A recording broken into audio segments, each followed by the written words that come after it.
Starting our journey of China at Lhasa here, coordinates being -5, -3. There, for fun, we can visit the Potala Palace. And then afterwards, at our second place, we will be going to Haikou. There, for fun, we can also visit the Temple of the Five Lords or the Arcaded Street. Afterwards, we will be going to our third location of China called Urumqi. There, we can go to the Heavenly Lake of Tian Shan, and for our final location, the destination, Hahat. There are many good places to do, or there are many fun things to do there.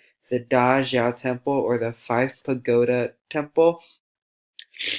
Now for the vectors, the coordinates of the first one, -5, -3, 4.2, -8 for the second, and for the third one, -5.65, and 4.3 for the final one.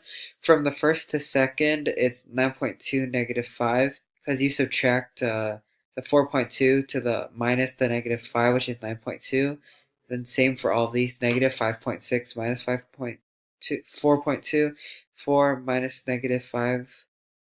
9.6, and the same thing for the y values too.